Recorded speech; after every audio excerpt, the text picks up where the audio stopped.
Behold the Lamb of God who takes away the sins of the world.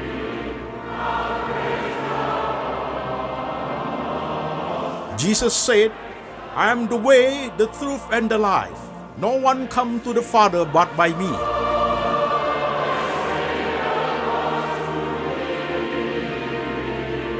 For God so loved this world, so he gave his one and the only Son. Whoever believe in him shall not perish, but have eternal life. Shalom jemaat sekalian, saya Pendeta Antoni Chang. Salam kepada seluruh jemaat baik di Indonesia maupun di luar negeri, jemaat setia pendengar firman lewat lembaga Antoni Chang Ministry Internasional. Tema kita hari ini adalah kedewasaan rohani bagian ke-8. Kontemplasi part 34. Dan firman Tuhan hari ini kita ambil dari 3 bagian. Bagian pertama, Injil Matius pasal 26 ayat 36 sampai 46. Demikian firman Tuhan.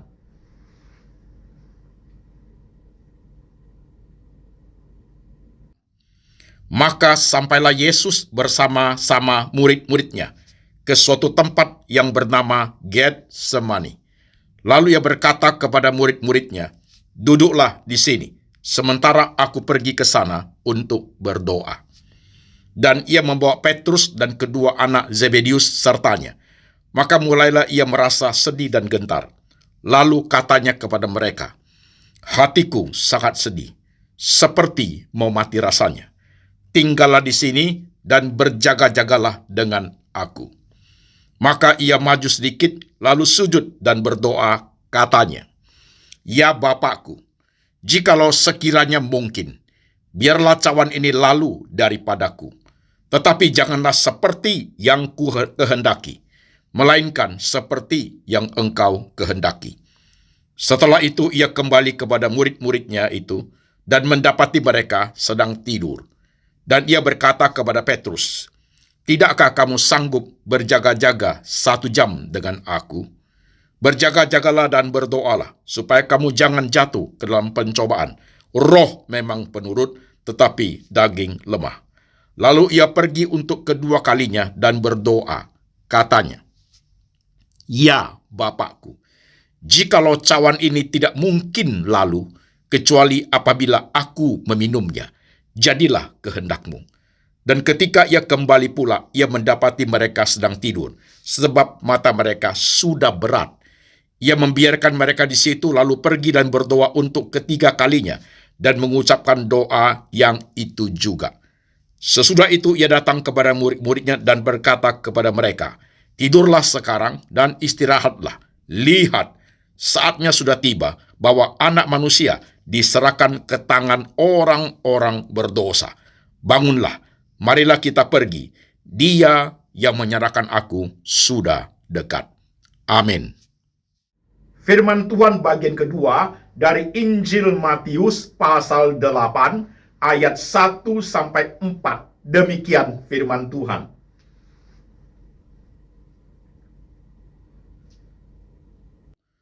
Setelah Yesus turun dari bukit, orang banyak berbondong-bondong mengikuti dia. Maka datanglah seorang yang sakit kusta kepadanya, lalu sujud menyembah dia dan berkata, "Tuan, jika Tuan mau, Tuan dapat mentahirkan aku." Lalu Yesus mengulurkan tangannya dan menjamah orang itu dan berkata, "Aku mau, jadilah engkau tahir."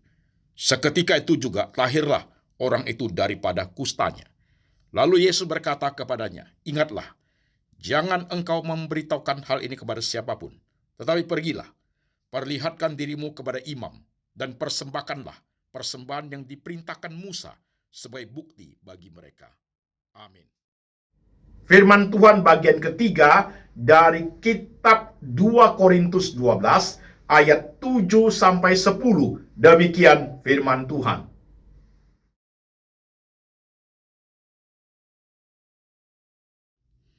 Dan supaya aku jangan meninggikan diri karena penyataan-penyataan yang luar biasa itu, maka aku diberi suatu duri di dalam dagingku, yaitu seorang utusan iblis untuk mengocok aku, supaya aku jangan meninggikan diri.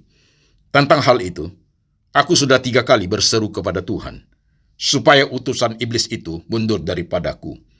Tetapi jawab Tuhan kepadaku, cukuplah kasih karuniaku bagimu, sebab justru dalam kelemahanlah kuasaku menjadi sempurna. Sebab itu, terlebih suka aku bermegah atas kelemahanku, supaya kuasa Kristus turun menaungi aku. Karena itu, aku senang dan rela di dalam kelemahan, di dalam siksaan, dalam kesukaran, di dalam penganiayaan dan kesesakan, oleh karena Kristus. Sebab jika aku lemah, maka aku kuat. Amin. Saudara-saudara sekalian, firman Tuhan sudah kita baca, firman Tuhan sudah kita dengar. Sekarang saya mengajak jemaat, mari kita tunduk kepala, kita berdoa. Tuhan Yesus, dimuliakanlah namamu. Kami sudah membaca firman, kami sudah mendengarkan firman. Sekarang roh Tuhan bekerja, mengurapi hamba-Mu ini, boleh menyampaikan firman Tuhan ke dalam bahasa yang sederhana, bahasa yang bisa dimengerti oleh seluruh lapisan jemaat. Kami ingin kedewasaan rohani kami makin hari makin bertumbuh di dalam Engkau Tuhan. Kami siap hati, siap pikiran, siap iman untuk diberkati oleh kebenaran. Tuhan Yesus berbicara, kami mendengar. Dalam nama Tuhan Yesus kami berdoa. Amin. Shalom jemaat sekalian, apa kabar? Saya berharap saudara-saudara sekalian, baik yang ada di Indonesia maupun di luar negeri, dalam keadaan baik-baik saja. Saudara-saudara sekalian, tema kita adalah kedewasaan rohani bagian ke-8, kontemplasi part 34.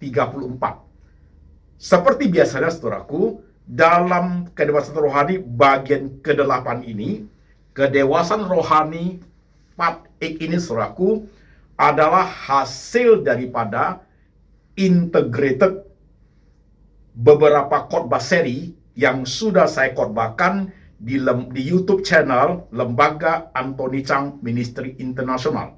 Di YouTube channel saya saudaraku ada sekitar 370 sampai 400 khotbah. Untuk kedewasaan rohani part 8 ini kita akan integrate 5 khotbah serial yang ada di YouTube channel ini. Yaitu ketika Tuhan tidak seperti yang aku harapkan, 4 seri. Struggling with God, 2 seri. Ketika aku lemah, maka aku kuat, 3 seri. Ketika Tuhan menjawab doa, 4 seri. Kebenaran, ekspektasi, dan realita kehidupan, 3 seri. Jadi 4 serial khotbah ini saudaraku kita integrate menjadi satu keutuhan. Muncullah tema kedewasaan rohani bagian ke-8. Oke jemaat. Nah sekarang kembali kepada hal yang biasa saudaraku, konsentrasi dulu supaya setiap kita jemaat yang baru ikut bisa mengerti khotbah dengan baik. Seperti biasanya saudaraku, Alkitab menjadi suatu sumber paling utama pertumbuhan kerohanian kita. Dan dalam Alkitab ini saudaraku, bergerak ke atas, bergerak ke bawah, bergerak ke kiri dan ke kanan. Jemaat yang sudah ikut dari kedewasaan rohani part 1 sampai part 8 ini pasti sudah hafal. Platform yang kita bangun, Alkitab Primer Source, yang mempengaruhi seluruh dimensi kehidupan kita. Dari pemahaman Alkitab itulah pergerakan ke atas, apa poinnya? Bertobat, terima Tuhan Yesus sebagai Tuhan dan Juru Selamat, ke atas itu. Yang ke kiri apa poinnya? 2. Pengenalan kepada Tuhan dan pengenalan kepada diri. Yang sebelah kanan apa poinnya? 3. Pertama, Christian worldview, cara pandang Kristiani terhadap semua dimensi kehidupan. Yang kedua, faith in Christ, iman dalam Kristus Yesus. Yang ketiga, intimacy with God, kedekatan dengan Tuhan. Atas sudah, kiri sudah, kanan sudah, sekarang yang ke bawah. Yang ke bawah ini saudaraku, poinnya 2, yaitu heart and mind, hati dan pikiran kita. Oke jemaat, clear, jelas ini sebagai suatu introduction yang akan kita katakan setiap kali ada khotbah kedewasaan rohani, ini menjadi suatu introduction yang penting supaya jemaat bisa mengikuti khotbah dengan baik.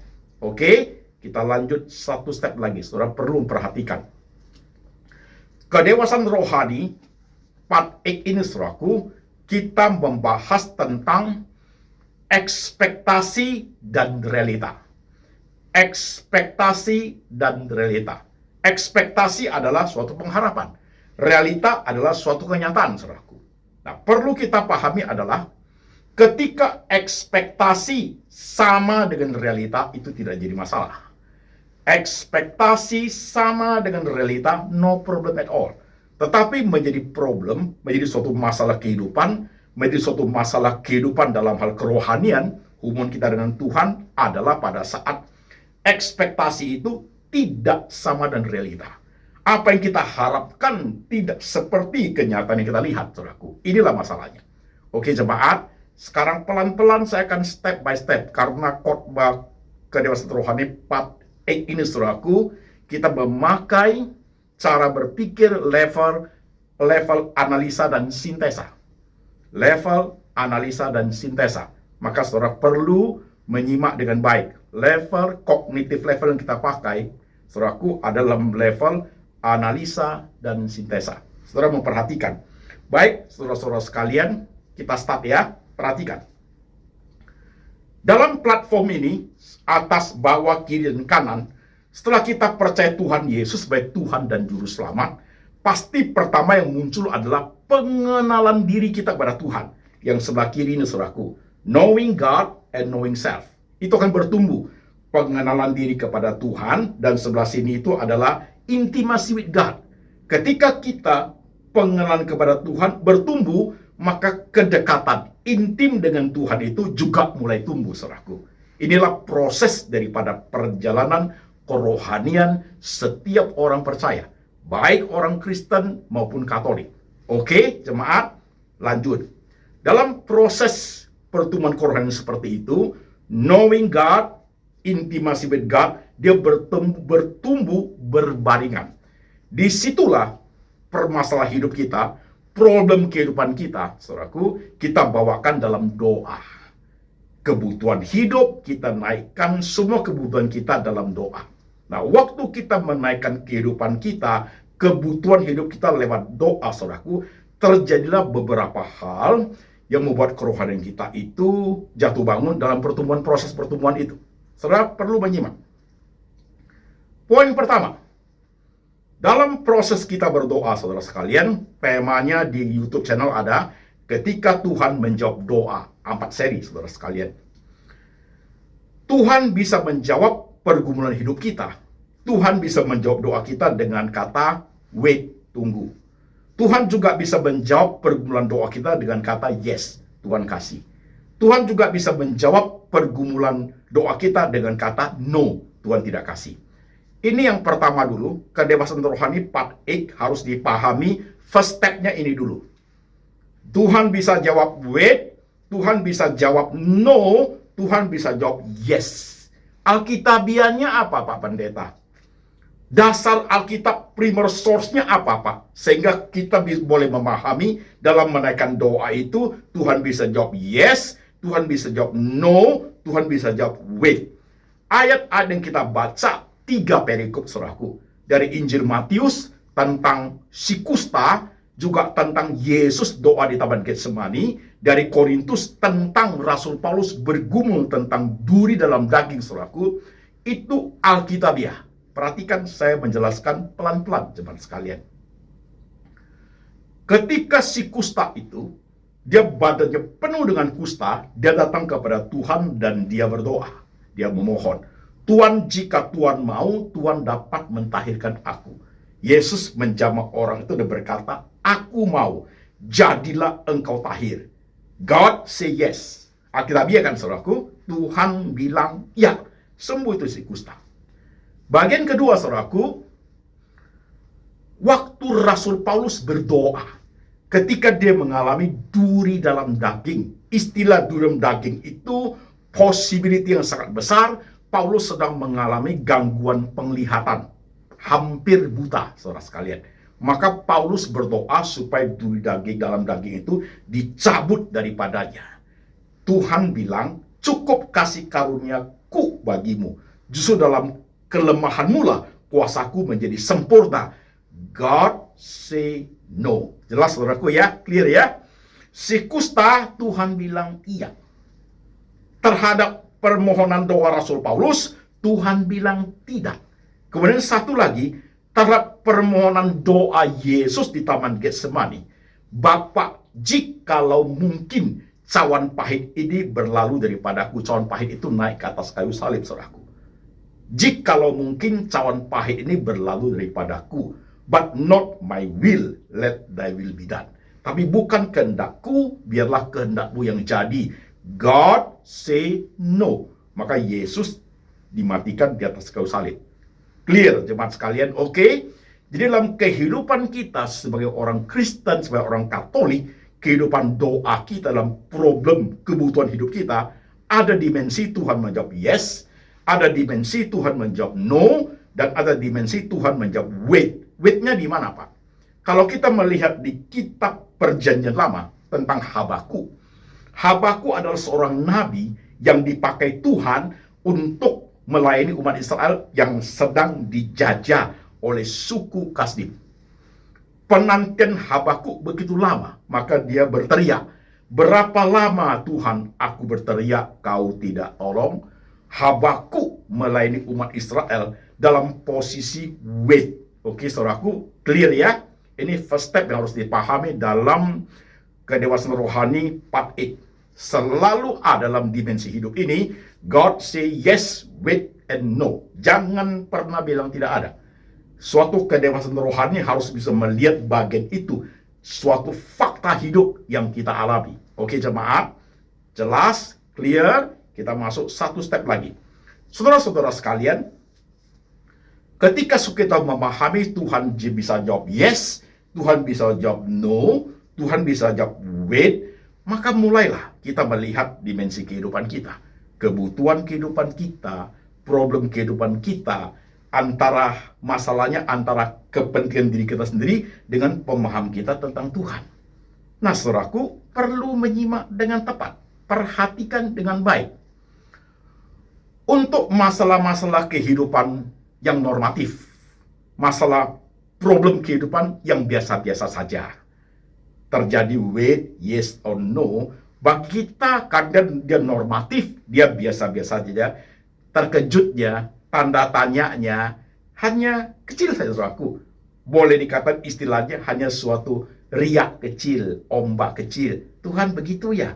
Tuhan kok begitu? But that is not problem. Tidak jadi masalah. Karena pertumbuhan rohani harus ada bagian seperti itu. Jadi hal-hal yang problem kehidupan yang normatif. Saya kasih contoh. Saudara minta mobil Kijang, dapatnya Avanza. Saudara minta mobil baru, Tuhan kasihnya mobil second. Dan it's okay kan? Normatif kan itu, saudaraku? Tidak jadi masalah kan? Tidak mempengaruhi apa-apa, hanya sedikit kecewa saja. Itu problem kehidupan yang normatif. Nah, di situ rohani kita bangkit. Di situ rohani kita mulai bergumul, mulai mengenal Tuhan. Oh, Tuhan seperti ini. Oh, Tuhan seperti ini. Nah, mulai intim dengan Tuhan. Terkadang Tuhan kasih, terkadang Tuhan kasih yang ya lebih daripada yang aku harapkan. Terkadang Tuhan kasih tidak seperti yang aku harapkan. Temanya sudah ada 4 seri itu. Ketika Tuhan tidak seperti yang aku harapkan. Oke, saudaraku. Nah, itu adalah hal yang normatif. Problem kehidupan yang normatif. Sah-sah saja. Tidak jadi masalah. Dan menjadi suatu keharusan bagi proses pertumbuhan kerohanian kita. Oke? No problem. Tapi masalah menjadi besar adalah, saudaraku, ketika kita memahami problem kehidupan wait, yes, and no itu bukan di problem kehidupan normatif, tapi di problem kehidupan krusial, problem kehidupan yang urgent sifatnya. Nah, ini merepotkan.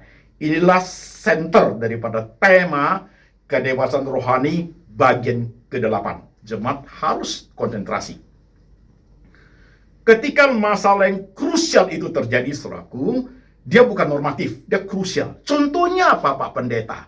Masalah-masalah yang krusial itu, kalau kita baca di Alkitab tadi 3 perikop itu, jelas si kusta, Tuhan Yesus, dan Rasul Paulus, problem kehidupan yang mereka hadapi itu adalah problem kehidupan yang bukan normatif. Problem kehidupan yang krusial. Si kusta terancam penyakit, dia penuh kusta loh saudaraku, penuh kusta. Dan kalau Tuhan tidak sembuhkan, bisa membawa dia kepada kematian. Jadi itu krusial saudaraku, dari sakit yang parah bisa menuju kematian. Itu krusial orang kusta itu. Yang kedua, Rasul Paulus juga krusial saudaraku problemnya, karena mengalami kerabunan mata dalam posisi bisa kehilangan penglihatan, menjadi buta total, itu krusial. Oke, dan yang dialami Tuhan Yesus juga sama. Tuhan Yesus krusial, kenapa problemnya? Karena akan menuju ke atas kayu salib, menuju kepada suatu penyiksaan diri, suatu penganiayaan saudaraku, sampai mati di atas kayu salib. Jadi 3 tokoh ini jelas problemnya saudaraku bukan normatif, tapi krusial. Nah, karena dia krusial saudaraku, maka responnya seperti apa? Saya berhenti sebentar supaya jemaat bisa menyimak diri masing-masing. Saudara, problem krusialnya apa? Kalau normatif saya tidak bahas lagi ya. Krusialnya apa? Mungkin saudara dalam keadaan sakit. Sakit yang bisa membawa kematian. Iya, itu krusial. Mungkin saudara juga, perhatikan saudaraku, bagi orang tertentu suatu masalah krusial, bagi orang lain belum tentu. Oke, maka harus menjelaskannya saudaraku sehingga saudara bisa menyimak diri masing-masing. Bagi seorang mahasiswi sekolah saudaraku, tesis itu krusial. Susun skripsi itu krusial saudaraku. Oke? Bagi seorang yang usianya sudah di atas 40, belum menikah, mencari pasangan hidup itu krusial. Karena waktu dia sudah hampir expired saudaraku. Baik perempuan, laki sama. Kalau dia belum dapat pasangan, waktunya expired, dia tidak married. Dia harus hidup sendiri, itu krusial. Bagi orang-orang tertentu, ketika kehilangan pekerjaan, kehilangan penghasilan, bulan depan, minggu depan, penghasilan dari mana? Keluarga butuh kehidupan, uang sama sekali sudah sangat menipis, itu krusial. Bagi orang-orang tertentu lagi, saudaraku, karir menjadi krusial. Bagi orang-orang tertentu, masalah sakit yang bisa menuju kepada kematian itu krusial. Oke? Saudara jabarkan sendiri, saya berhenti sebentar. Coba lihat dirimu hari ini, yang krusial apa problemnya? Pelan-pelan. Saya krusial Pak, apa itu? Masalah perceraian dengan suami. Masalah perceraian dengan istri. Memang tidak ingin cerai, tapi kena kekerasan hati manusia. Sudah tidak bisa tidak. Masing-masing sudah mengeraskan hati. Itu krusial saudaraku. Itu krusial. Atau saudara punya anak. Dari saudara punya 5 anak, 1 anak, saudaraku, itu jahatnya bukan main. 1 anak itu hidupnya tidak karu-karuan. Membuat saudara hidup ini terasa seperti kehilangan gairah hidup. Bagi saudara, anak itu menjadi krusial. Karena anak itu menyita banyak perhatian.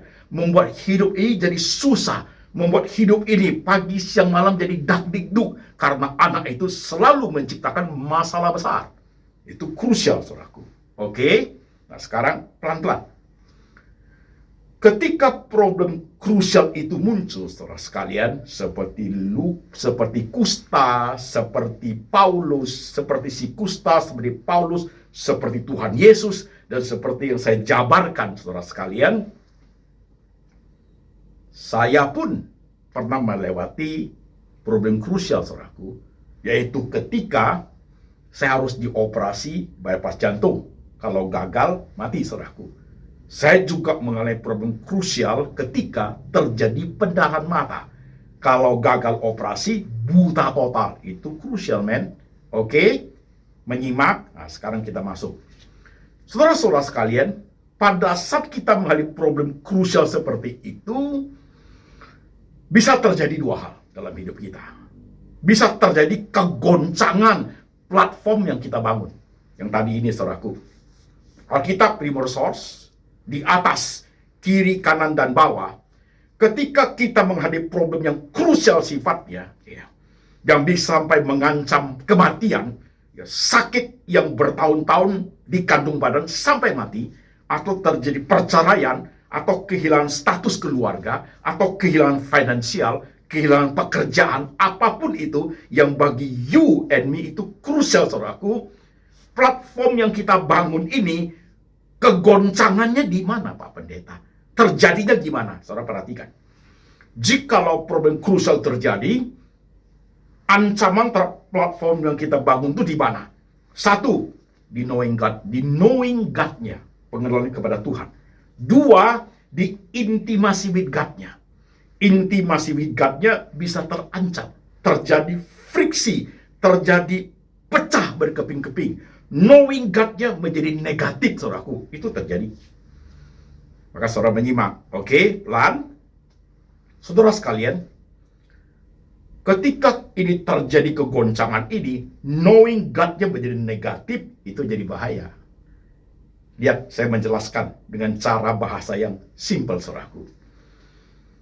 Ketika kita hampir mengalami kematian, penyakit yang tak kunjung sembuh, hidup yang makin lama makin susah, apapun sudah tidak ada, keadaan sangat memprihatinkan, ini krusial sekali. Dan pengenalan kepada Tuhannya, yang sebelah kiri ini, saudaraku, yang negatif pengenalan kepada Tuhannya, ngomongnya apa? Ayo jemaat menyimak. Tuhan kok begini sama saya? Kita mulai meragukan Tuhan itu. Pengenalan kepada Tuhan itu menjadi negatif. Apa Tuhan tidak peduli saya lagi? Kenapa ketika Tuhan tidak seperti aku harapkan, apa Tuhan sudah tidak jaga saya? Katanya Tuhan mati buat saya. Itu muncul, saudaraku, pengenalan kepada Tuhan menjadi negatif. Kemudian mulai kita tanpa kita sadari, saudaraku, kita mulai hitung jasa-jasa rohani. Tuhan, aku buat ini loh. Saya kasih ke gereja ini loh. Saya mempersembahkan gereja ini loh. Saya melayani Tuhan itu 20 tahun loh Tuhan. Dan apa yang saya lakukan selama ini, kenapa jadi begini saya? Apa balasanmu Tuhan? Dan kita menggunakan tindakan-tindakan rohani, puasalah, doalah, pakai cara-cara begitu untuk memojok Tuhan, saudaraku. Itu yang terjadi. Itu negatif, saudara. Bahkan kita menggunakan doa yang ujung-ujungnya memojokkan Tuhan. Kita push Tuhan. Kita membawa kepada diri kita, kita yang mengatur Tuhan. Itu pengenalan kepada Tuhan yang sangat-sangat negatif. Dan itu terjadi dalam kekristenan kita. Terjadi. Ini kedewasaan rohani, saudaraku, itu terjadi. Saudara teliti kekristenan kita di Indonesia maupun di negara lain. Pada saat terjadi peristiwa-peristiwa krusial, saudaraku, itu yang terjadi. Klaim aja, push saja. Tuhan bisa itu, seolah-olah Tuhan itu bisa dibujuk, seolah Tuhan itu bisa dipojokin, seolah bisa memakai. Ini loh jasaku Tuhan, aku ini kenapa kamu seperti terhadap saya, saudaraku. Hati-hati, itu pengenalan yang negatif tentang Tuhan. Knowing God-nya negatif sekali. Muncullah tingkah laku rohani seperti itu. Ujungnya kekecewaan luar biasa, luka rohani, luka batin, kepahitan sama Tuhan. Orang-orang seperti itu intimasi dengan Tuhannya yang sebelah kanan ini hancur berkeping-keping. Pengenalan kepada Tuhannya negatif semua. Tuhan sudah tidak peduli saya. Itu kalimatnya. Oke? Itu yang terjadi ketika terjadi problem krusial, goncangnya seperti itu. Nah, yang poin kedua, saudara perhatikan. Jadi bagaimana, Pak? Pada saat kita menghadapi problem krusial seperti itu, yang seharusnya bagaimana kita membangun kedewasaan rohani kita? Jemaat menyimak, ini yang positif. Tadi yang terjadi problem itu, saudaraku, adalah knowing God-nya. Oke? Intimasinya terancam. Nah, saudaraku perhatikan, knowing God yang positif ketika kita mengalami peristiwa krusial adalah seperti yang kita baca di 3 perikop itu. Seperti yang kita baca di 3 perikop itu. Ini penting jemaat sekalian. Seperti yang kita baca di 3 perikop itu, ketika orang kusta itu dalam kondisi sangat krusial, ya, Dia dalam permohonannya, Tuhan jika Tuhan mau. Oke? Ketika Yesus dalam kondisi yang krusial, saudaraku, jikalau cawan ini tidak mungkin lalu daripadaku, kecuali aku meminumnya, jadilah kehendakmu. Paulus dalam kondisi krusial, saudaraku, jikalau Tuhan tidak menjawab dia, Tuhan tidak mencabut diri dagingnya, ia mengatakan, ketika aku lemah, maka aku kuat. Ini cara menghadapinya. Perhatikan, jemaat sekalian. Saudara-saudaraku, ketika kita lihat si kusta, ketika kita melihat Tuhan Yesus, ketika kita lihat Rasul Paulus dalam kondisi problem yang krusial itu, mereka tetap dalam kondisi apapun, mereka tetap mengagungkan kebesaran, kedaulatan, kemahatauan Tuhan dalam hal ini. Kebesaran, keagungan, kemahatauan, kedaulatan Tuhan tetap dalam kondisi sangat menghargai. Ini poinnya, saudaraku. Ini pengenalan Tuhan yang positif. Si kusta sudah mau mati, saudaraku. Urgent sekali. Tapi tetap berdoa, Tuhan jika Tuhan mau. Kau sembuhkan aku atau tidak, itu tetap adalah hakmu Tuhan. Yesus pada saat berdoa di Taman Getsemani, jikalau boleh cawan pahit ini lewat, tidak disalib, tapi not my will. Tetap kehendakmu, Bapak. Tetap menghargai kebesaran, keagungan, kebesaran Tuhan itu. Sama dengan Paulus, ketika Tuhan tidak menjawab doanya, dia tetap aku rela dalam kesusahan, kesesakan oleh karena Kristus. Maka ketika aku lemah, maka aku kuat. Jadi kondisinya tidak negatif pemahaman Tuhannya. Still positif. Wah, itu penting jemaat. Tetap positif.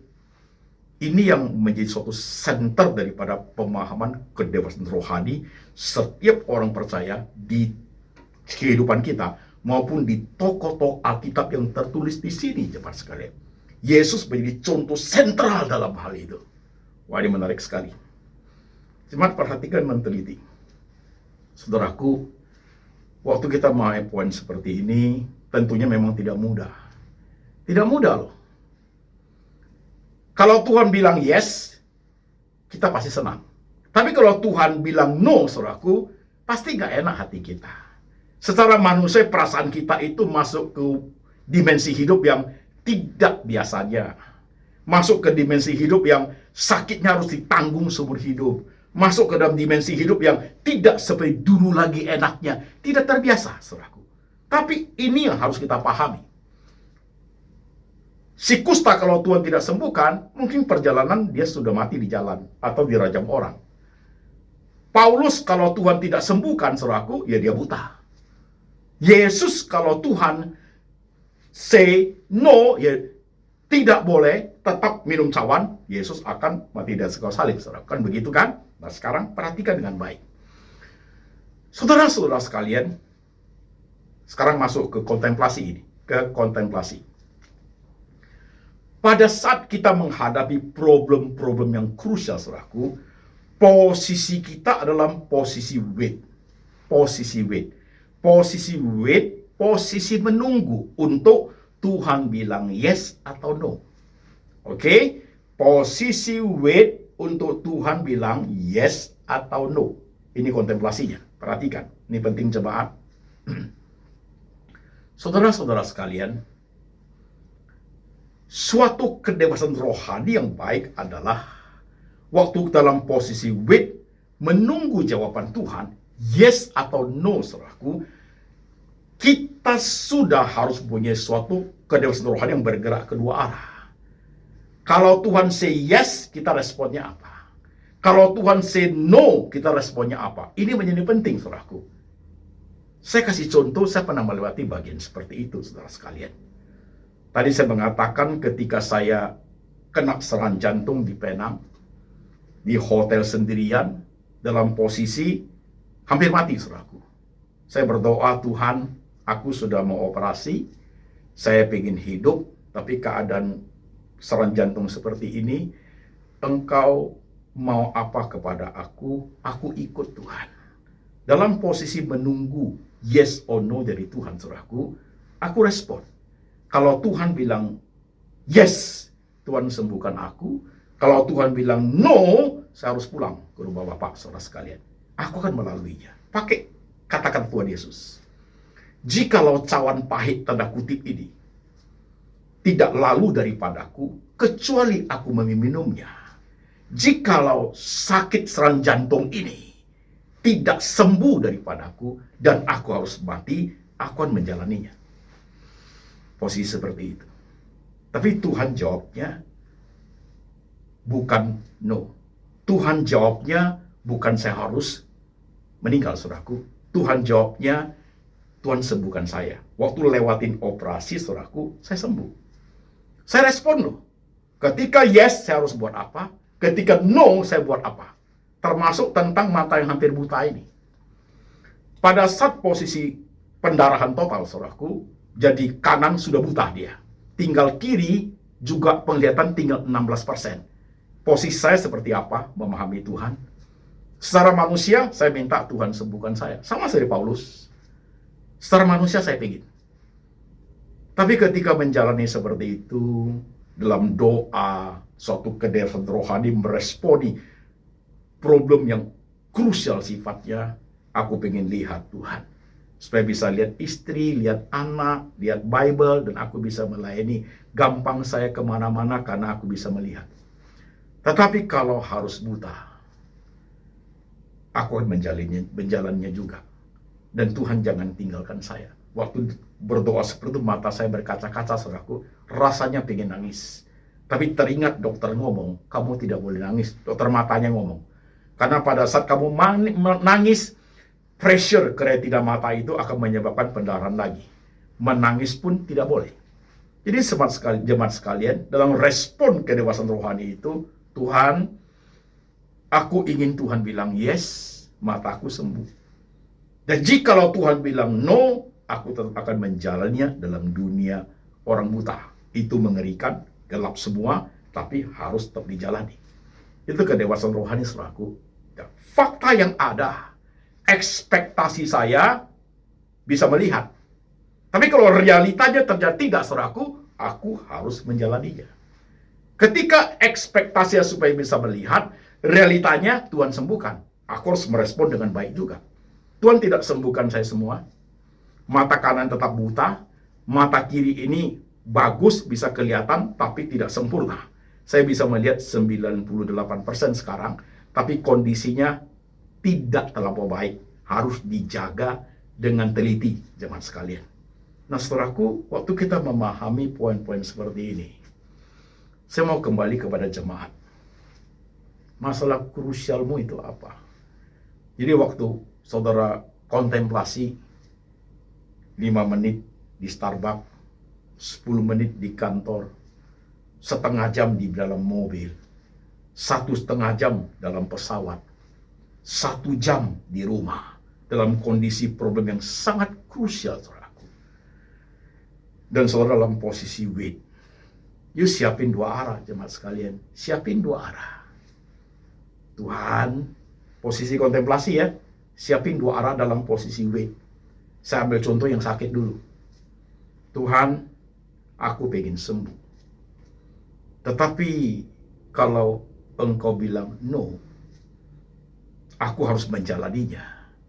Aku akan menjalani juga, Tuhan. Dalam kondisi sakit itu dibawa oleh badan ini, dikandung oleh badan ini sampai mati, sampai kematian menjemput. You should pass through, saudaraku. Kau harus menjalani juga. Itu responnya. Tetapi jikalau Tuhan sembuhkan saya, aku akan menjalani juga dengan tubuh yang sembuh. Begitulah. Oke? Tuhan, saya tidak mau cerai. Tapi jika harus terjadi perceraian, Tuhan, karena kekerasan hati suami, kekerasan hati istri, aku akan menjalani juga. Hidup tanpa suami atau hidup tanpa istri. Can you pass through? Jadi tidak ada pemahaman knowing God yang negatif. Enggak. Tuhan, you kok begitu, you kok begitu. Enggak, saudaraku. Tidak hitung jasa-jasa rohani. Kalau kita mau hitung jasa-jasa rohani, kalau Tuhan juga hitung, bagaimana?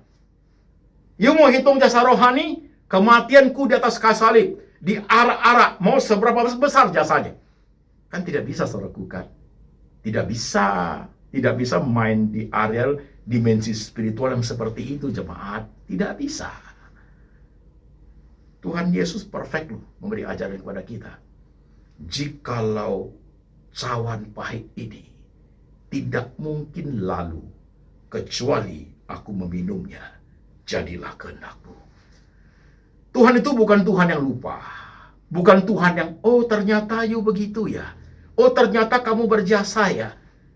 Alkitab mengatakan sebelum lidah kita mengatakan apa-apa, Tuhan sudah tahu semua loh. Tuhan paling tahu segala kebutuhan kita. Bukan kita teriak Tuhan baru dengar. Bukan kita berseru-seru, bukan kita menghitung jasa Tuhan baru kaget. Oh dia seperti ini, saya nggak ingat. Bukan. Bukan, saudaraku. Bukan seperti itu. Jadi suatu pertumbuhan kerohanian yang baik adalah dalam problem krusial itu, jemaat, persiapan kontemplasinya kedua arah. Apa yang harus kita responi ketika Tuhan bilang yes? Apa yang harus kita responi ketika Tuhan bilang no? Sekarang contoh tentang pekerjaan.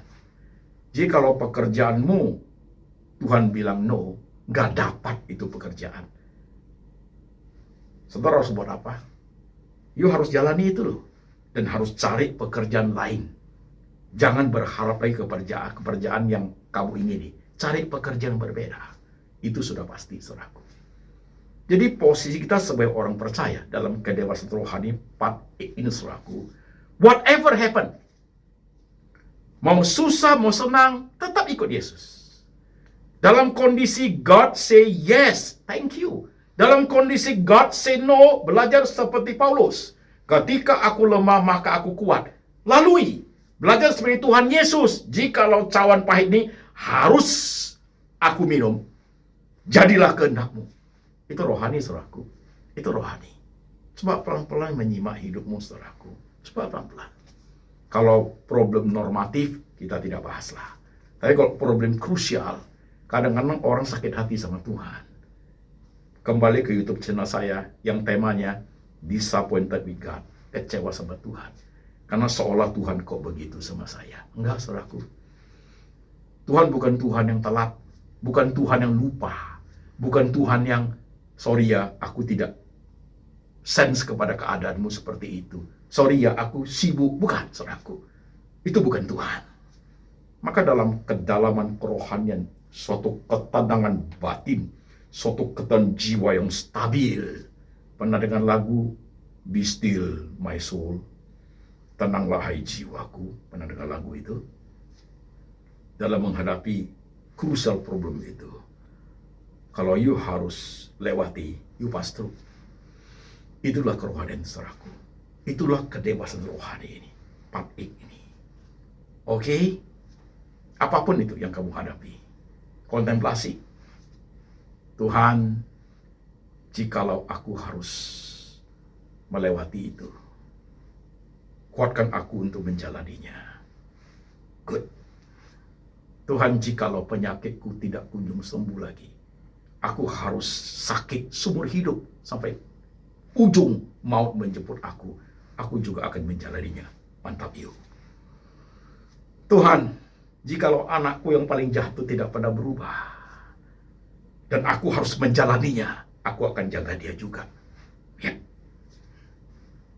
Tuhan, jikalau aku harus hidup sendiri, tanpa istri, tanpa suami, itu yang harus terjadi. Aku akan menjalaninya juga. Let thy will be done. Jadilah kehendakmu. Saudara mau hidup seperti itu? Ini kerohanian yang unik memang, saudaraku. Tapi alkitabiah. Unik dan alkitabiah.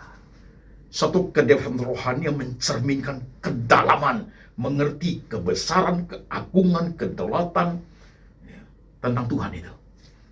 Knowing God-nya itu. Maka intimasi with God tidak goncang. Tidak goncang intimasinya. Knowing God-nya kuat, intimasi tidak goncang, sekalipun susah. Sekalipun banyak hal yang sudah tidak baik, saudaraku. Kedekat dengan Tuhan itu, maka Paulus ngomong, ketika aku lemah, maka aku kuat. Maka Paulus ngomong, aku rela dalam kesulitan, tantangan, penyiksaan, kesesakan oleh karena Kristus. Begitu ngomongnya. Kalau seperti itu, orang Kristen, orang Katolik mana yang bisa dijatuhkan oleh setan maupun orang jahat, saudaraku, tidak pernah ada. Karena kekuatan rohani itu dibangun dengan cara seperti itu. Berkat, kita tidak alergi. Kesulitan, tantangan, kita hadapi. Kemalangan, crucial problem, kita tidak minta. Kalau itu terjadi, siapa takut? Aku akan menjalaninya juga, Tuhan, bersama dengan Engkau. Will you? Ini rohani itu. Aku bangga, saudaraku, saya bisa khotbah seperti itu. Dan bukan khotbah di angan-angan. No, I pass through. Saya lewati itu, saudaraku. Saya bangga bisa menjadi berkat bagi jemaat lewat kedewasan rohani part 8 ini. Khotbah ini perlu saudara nyimak beberapa kali. Dengarkan 3 kali atau 4 kali. Karena tidak mudah dicerna memang. Kadang-kadang seperti bertentangan dengan suara hatimu. Karena keinginanmu. Tapi belajar untuk melihat kebesaran Tuhan. Doa itu adalah menyesuaikan kehendak kita dan kehendak Tuhan. Doa itu bukan mengatur Tuhan. Doa itu bukan membujuk Tuhan. Doa itu adalah menyesuaikan apa yang Tuhan mau dalam hidup kita. Terkadang tidak enak. Tapi we must pass through. Will you? Bangga engkau jadi orang Kristen seperti itu? Seperti Paulus? Seperti Yesus mengajar? Seperti Habakuk mengajar? Seperti orang kusta itu? Dia pasti pulangnya bangga bukan main ketika Tuhan menyembuhkan dia.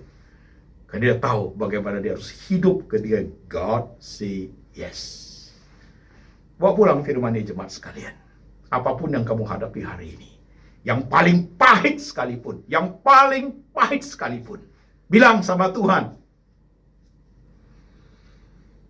jikalau memungkinkan, yang paling pahit itu lalu daripadaku Tuhan. Tapi kalau tidak mungkin lalu, kecuali aku melewatinya, jadilah kehendak-Mu Tuhan. I will pass through. Aku akan melewatinya, menjalaninya hidup ini bersama-sama dengan Engkau, Tuhan. Good faith, good Christian, good Catholic. Oh, kau mengerti firman hari ini, saudaraku? Biar dunia melihat bagaimana orang Kristen berespon. Bukan iman yang sembarangan, bukan iman yang asal-asalan, bukan iman seperti anak kecil yang tidak tahu apa artinya memahami Tuhan yang besar itu. Bukan iman Kristen yang hitung untung jasa kepada Tuhan, menuntut Tuhan, bukan, saudaraku. Suatu iman yang memahami kedalaman daripada kebesaran, keagungan, kedaulatan, kematawan Tuhan dalam seluruh dimensi kehidupan umat manusia, termasuk you and me. Will you? Mau, jemaat? Oke. Hapus tuh air mata. Tegak lurus melihat kebenaran itu. Kuatkan hubunganmu intim dengan Tuhan itu dipererat. Pengenalan kepada Tuhan itu diperkuat. Dan masalah hati dan pikiranmu itu takluk di bawah kebenaran. Maka engkau melihat kebesaran Tuhan. Sekalipun yang kita miliki, baik tubuh maupun kehidupan kita ini, day by day, week by week, month by month, year by year, dia akan lapuk, dia akan habis, saudaraku. Dia akan habis.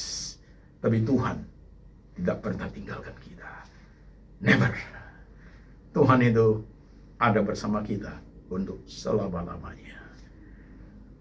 Mari jemaat, kita tundukkan kepala, kita berdoa. Saudara sekalian, masalah krusial apa yang kau hadapi hari ini, yang sangat menyita hidupmu, menguras air mata, bahkan engkau menggunakan segala cara untuk memaksa Tuhan say yes terhadap masalahmu, untuk diselesaikan. Seberapa lama kau alami seperti itu? Engkau mempersiapkan kedua arahkah dalam kedewasaan rohanimu itu? Kalau Tuhan bilang yes, bagaimana kamu merespon? Kalau Tuhan bilang no, kau kecewa, kau marah, kau tidak rohani. Sekalipun Tuhan bilang yes, responmu bagus. Sekalipun Tuhan bilang no, responmu harus tetap positif. Karena disitulah keagungan, kebesaran kehidupan orang percaya ini di bawah anugerah Tuhan yang besar. Mengertikah engkau jemaat dalam hidup ini? Pahamkah engkau semua realita kehidupan, semua ekspektasi dan realiti kehidupan yang kau alami? Jikalau ia tidak sama, ekspektasi dan realita itu bertentangan, pahami dengan kebenaran yang tertulis di kitab suci ini. Belajar dari Tuhan Yesus memahami kehidupan ini. Jemaat, lihat diri masing-masing bertumbuh dewasa dalam banyak hal. Seperti Paulus mengatakan, aku mengerti apa itu hidup kekurangan, aku mengerti apa itu hidup kelimpahan, aku mengerti apa itu kenyang, aku mengerti apa itu kelaparan, dialami semua. Tapi tidak membuat dia jauh daripada Tuhan. Justru Paulus mengatakan, di dalam dia segala perkara dapat kutanggung dalam dia. Baik perkara yang krusial, perkara yang normatif, segala perkara dapat kutanggung dalam dia yang sedang tiasa memberikan kekuatan kepadaku. Tuhan, ini jemaat-Mu Tuhan, termasuk hamba-Mu yang mendengarkan firman hari ini. Peristiwa datang silih berganti Tuhan Yesus, baik peristiwa normatif maupun yang krusial, maupun yang sangat memprihatinkan, yang sangat membahayakan, bahkan mengancam keberlangsungan hidup, mengancam menuju kepada membawa kepada kematian. Tuhan, kami tidak punya siapa-siapa. Kami hanya punya Tuhan Yesus dalam hidup ini. Ajar kami untuk taat, ajar kami untuk menjalani dalam Engkau Tuhan. Whatever happen, bagaimana keadaannya pun Tuhan, kami ingin menjalannya bersama dengan Engkau Tuhan Yesus. Hanya kami minta, teguhkan kami, mampukan kami Tuhan. Jangan biarkan kami serong ke kiri atau ke kanan. Jangan biarkan intimasi kami denganmu menjadi retak, hancur berkeping-keping. Jangan membiarkan kami, pemahaman kami tentang Engkau Tuhan menjadi sangat negatif. Jauhkan kami dari itu Tuhan.